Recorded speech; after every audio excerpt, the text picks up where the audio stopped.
시장의 거듭된 조정에 투자자들은 지쳐가고 있습니다. 하지만 단기적으로 상승할 수 있는 이벤트, 그 핵심은 이것입니다.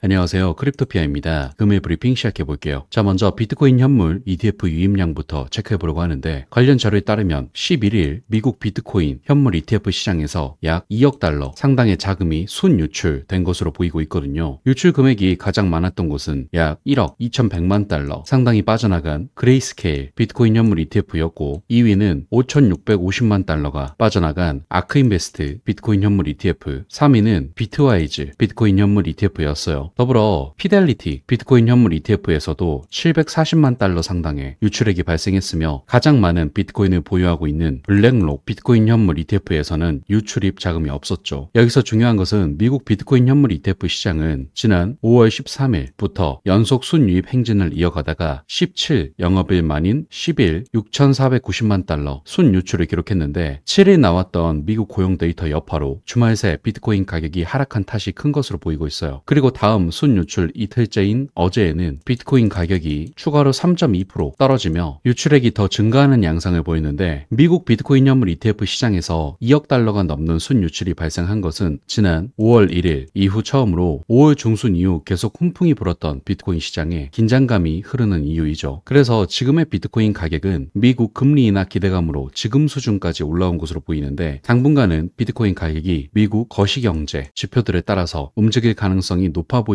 이유라고 할 수 있고, 다음 일정을 살펴보면 당장 오늘 밤에는 미국 소비자 물가지수가 발표되고, 내일에는 미 연방준비제도가 공개시장위원회 FOMC를 열고 6월 기준금리를 결정하게 되는데, 여기서 이 연방공개시장위원회 FOMC에 대해서 조금 더 말씀드려보자면, 비트코인 가격은 FOMC 회의를 전후로 지속적으로 눈에 띄는 변동성을 보여왔었는데, 최근 회의의 과거 데이터에 따르면 비트코인 가격은 FOMC의 금리 결정 전에 가치가 하락했다가 발표 후 크게 상승하는 경향이 있거든요. 일단 연방공개시장위원회는 미국의 공개시장 운영을 감독하는 연방준비제도의 조직으로, FOMC 회의는 은행이 서로에게 대출하는 이자율과 통화 정책에 대한 주요 결정이 내려지는 중요한 행사인데, 이 회의는 일반적으로 1년에 8회 개최되며 미국 경제와 경제에 영향을 미치는 다양한 요인에 대해 심도 있게 논의를 진행하죠. 여기서 과거 일례를 살펴보면 2023년 12월 13일 FOMC는 금리를 5.25%에서 5.50% 사이로 동결하기로 결정했었고, 이 회의를 앞두고 비트코인 가격은 8.76% 하락했지만 발표 이후 비트코인은 22.07% 급등했거든요. 이러한 패턴은 2024년 1월 31일에 다시 금리를 동결한 FOMC에서도 반복되어 회의 전 비트코인 가치는 4.55% 하락했고, 회의 후에는 26.34% 상승했었어요. 그리고 끝이 아니라 이러한 추세는 2024년 3월 20일에도 이어져 비트코인은 FOMC 회의 전 11.82% 하락했다가 결정 후 18.09% 상승했고, 마찬가지로 2024년 5월 1일에도 비트코인은 금리가 동결되기 전에는 12.69% 하락했고, 발표 후에는 15.95% 상승했죠. 그리고 현재를 살펴보자면 다가오는 2024년 6월 12일 FOMC 회의를 앞두고 비트코인은 이미 8.25% 하락한 상태로, 엘리자베스 워런, 제키 로젠, 존 히켄루퍼 미국 상원의원은 현재 통화 정책이 인플레이션과 경제에 미치는 악영향을 언급하며 연방준비제도 이사회의 금리 인하를 촉구한 상태로, 이러한 여러 가지 요소와 과거 데이터를 고려할 때 발표 이후 비트코인 가격이 다시금 반등할 가능성이 있다고 예상하고 있어요. 따라서 단기적인 변동성과 상승 가능성을 주의 깊게 살펴보시기 바라고요. 다음으로 리플 소식 살펴볼게요. 최근 리플이 아시아 태평양 지역, 특히 일본과 한국의 혁신 가속화를 위해 특별 XRP 레저 펀드를 출시할 의사를 밝힌 것에 대해 체크해보려고 하는데, 이 이니셔티브는 에이펙 시장에서 국경 간 결제에 초점을 맞춘 블록체인 생태계인 XRP 레저의 유용성을 촉진할 것으로 기대되고 있죠. 여기에 투자되는 금액이 10억 XRP로 약 6천억 이상인데, 구체적으로 일본 및 한국의 최고 및 선도 기업과의 협력 촉진, XRP 레저에서 개발된 프로젝트에 대한 지원 제공, 새로운 용도 구축을 위해 XRP 레저를 활용하는 유망 스타트업의 투자 제공 등 다양한 분야에 쓰여질 것으로 기대되고 있어요. 여기서 이러한 펀드의 출시 자체가 블록체인 혁신을 위한 중추적인 지역 허브로 선두로서 일본과 한국의 잠재력에 대한 리플의 강한 믿음을 보여주는 증거라고 할 수 있어 과연 이 펀드가 어떤 혁신을 불러올지 매우 기대되고 있는 상태인데, 리플은 이미 이 국가 최고의 기술 회사와 전략적 파트너십을 맺고 있거든요. 먼저 2016년 도쿄에 본사를 둔 금융 서비스 회사인 SBI 홀딩스와 파트너십을 맺고 SBI 리플 아시아로 알려진 합작 투자를 도입하여 국내에서 리플 결제 솔루션의 사용을 홍보했기도 했었던 걸 생각해 볼 수 있고, 또한 4월 30일 리플은 XRP 레저 기반 솔루션을 일본에 소개하기 위해 블록체인 연구 및 보안 솔루션 회사인 해시키 DX와 파트너십을 맺었다고 발표했으며, 일본의 웹X, 아시아 및 코리아 블록체인 위크와 같이 8월과 9월에 열리는 주요 업계 행사에서 연설하기 위해 지역에 대표자를 파견할 예정이기도 하고, 마지막으로 내년 일본 오사카에서 열리는 월드 엑스포 2025 행사에서 XRP 레저는 참석자 수백만 명에게 공식 엑스포 NFT를 제공하는 데 활용될 것이기도 하죠. 따라서 결과적으로 보면 이렇게 리플이 글로벌 확장을 계속함에 따라 XRP가 XRP 레저에 의해 구동되기 때문에 XRP가 새로운 시장에 진입하고 잠재적으로 가치가 증가할 가능성이 높은 상태라고 할 수 있어 이 10억 XRP 펀드는 XRP의 가격 상승에 크게 기여할 수 있는 촉매제라고도 볼 수 있어요. 따라서 리플이 추진하는 또 하나의 생태계 확장을 기분 좋게 체크하시기 바라고요. 다음으로 리플의 중동 및 아프리카 전무이사 리스메릭이 새로운 USD 스테이블 코인을 출시하려는 계획에 대해 언급해서 체크해드리려 하거든요. 일단 현재 1,500억 달러 규모의 스테이블 코인 시장은 2028년까지 2조 8천억 달러에서 3조 달러로 급등할 것으로 예상되는데, 메릭은 이 확대되는 시장에서 규정을 준수하고 규제되는 비즈니스의 중요성과 규정 준수 및 보안에 대한 리플의 약속을 강조하면서 리플의 새로운 스테이블 코인이 특히 금융기관의 안정적이고 효율적인 글로벌 결제 솔루션에 대한 증가하는 수요를 충족하는 것을 목표로 하고 있어요. 더불어 리플의 모니카롱 사장은 회사의 10년간 신뢰와 규정 준수 실적을 강조했는데, 모니카롱은 USD 지원 스테이블 코인의 도입이 고객 수요와 글로벌 결제 시스템을 강화하려는 리플의 사명에 부합한다고 언급을 하거든요. 이에 따라 스테이블 코인은 확립된 국경 간 결제 인프라를 기반으로 구축된 리플의 다음 단계라고도 할 수 있죠. 더불어 스테이블 코인뿐만이 아니라 XRP, ETF의 잠재력에 대해서도 언급을 했는데, XRP의 규제 명확성과 상당한 시장 입지를 고려할 때 XRP ETF는 충분히 출시될 수 있는 가능성이 있다고 바라보고 있거든요. XRP와 비트코인은 미국에서 규제 승인을 받은 몇 안 되는 암호화폐 중 하나이기 때문이죠. 따라서 결과적으로 스테이블 코인 출시와 XRP ETF 도입은 특별할 것 없는 호재이지만 리플 측도 핵심 이벤트로 생각하며 만전을 기하고 있다는 걸 체크해 볼 수 있어 앞선 아시아 태평양 지역의 10억 XRP 펀드와 더불어 다시 한번 리플에 기대되는 호재라는 거 기분 좋게 체크하시기 바라고요. 금일 브리핑은 마무리하도록 할게요. 마지막으로 영상을 안에 고정 댓글 보시면 이런 시장의 다양한 관점들에 대해 교류할 수 있는 소통방 링크 있으니까 많은 참여 부탁드릴게요. 감사합니다.